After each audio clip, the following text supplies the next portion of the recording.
থাকতে ওইখান থেকে হাঁটতে থাকতে বাসায় আসছে, এত যেহেতু বাসায় ভাত খাবো না, আমি ওসব বাসায় থাকতে কিন্তু খাইতাম না, রাগ হয়ে আসছে। এখন কি করবো, ওখানে ওই ছুটেও যেতে পারতেছি না। তো ওই টাইমটাতে পরের দিনে পাবজি খেলতেছি, আমি পাবজি ছিলাম, পাবজি খেললাম সারাদিন বসে বসে।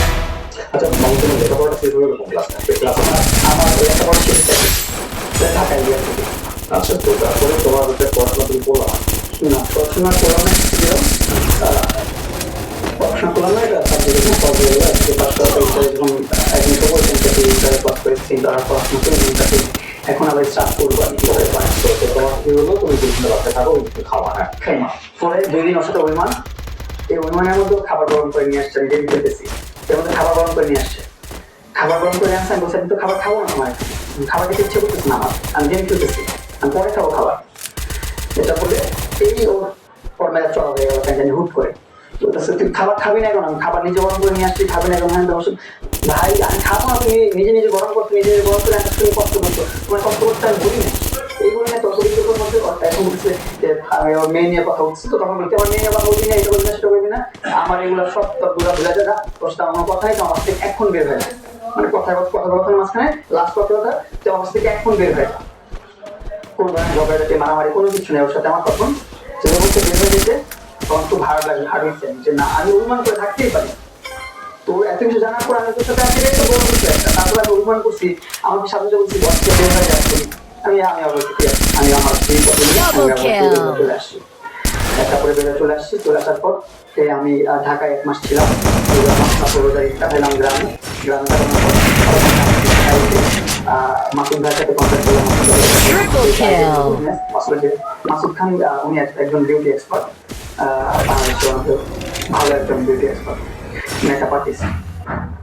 তো ওনার ধারা আমি একটা বিজনেস শুরু করলাম, বসুন্ধরা আবাসিকের মেইন রোডে ফ্রেন্স কাটসেল, এটা গ্রাম ওপেনিং করবো। ওই টাইমটাতে আমি আবার লাইলাকে দেখাইছি, যে সময় ছিল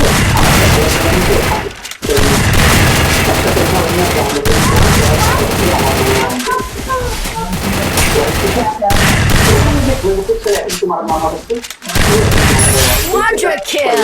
গ্রাম ওপেনিং আগে এখন তোমার মামা ওয়ারেন্ট বেরিয়েছে, ওয়ারেন্ট বের হওয়ার পর এখন তো আমি ভয় পেয়েছি, ওয়ারেন্ট বের হয়ে গেল, গ্রেফতারি পরোয়ানা বেরিয়েছে, আমাকে অ্যারেস্ট করবে এখন। পরে আমি তো আমি করবো পরে মাসুদ চেষ্টা করছি কিন্তু কত মাস হয়ে যাবে সব কিছু, পরে মাসুদ কথাবার্তা বলে উনি আমাদেরকে, আমি স্যারেন্ডার করছি করে স্যারেন্ডার করে আমি বক্তব্যটা পেশ করতে আমার পেশ করার পর আদালত মনে করছে হ্যাঁ এটা জামিন দিচ্ছে, জামিন দিচ্ছে। জামিনটা পাওয়ার পর ওই না গ্রাম ওপেনিং করছি, জামিন পাওয়ার পর গ্রাম ওপেনিং করছি। তখন সরাসরি তুমি ওকে ধরো নাই যে তুমি এটা কেন করেন বা কি অবস্থা? এটা নিয়ে প্রশ্ন থাকি না, এটা তো কথা বলি না। ও তখন তুমি থাকো না? না কথা বলি ওই যে মনে করেন যে একটা প্রোগ্রাম কিছু ওরে এটা করে নিয়ে আসি, শুরু করে আমার প্রথম দেখবেন প্রথম একটা ভালো কাজ করতেছি, প্রথম কিছু একটা হচ্ছে আমার প্রতিষ্ঠান হচ্ছে দুনিয়া সবাই থাকি মোকাবেলা না করে। এখন আমি ভাবতেছিলাম আমার এটাও যে আমার গ্রাউন্ড ওপেনিং যদি পুলিশ ঢুকায় দেয় অ্যারেস্ট করার জন্য, তখন আমি কি করবো? এই জন্য এটাও একটা পয়েন্ট ছিল আমার আমার গ্রাউন্ড ওপেনিং রাখা। আরেকটা পয়েন্ট শুভমন্ত রাখতে এই দুটো পয়েন্ট একসাথে কাজ করছে মাথায়। তো এই দুটো চিন্তা ভাবনা করি আমার গ্র্যান্ড ওপেনিং এ লালাকে আনাইছি, লালাকে রাখছি। রাখার পর গ্র্যান্ড ওপেনিং করলাম, বিজনেস শুরু করতেছে, যে দিনের মধ্যে দেখি আবার আমার নামে ধর্ষণ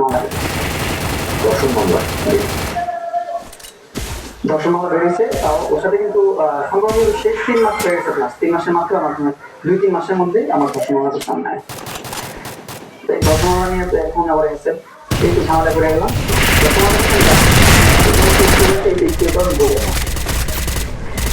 আমার পেন স্টার্ট করলো গ্র্যান্ড ওপেনিং এর পর আমি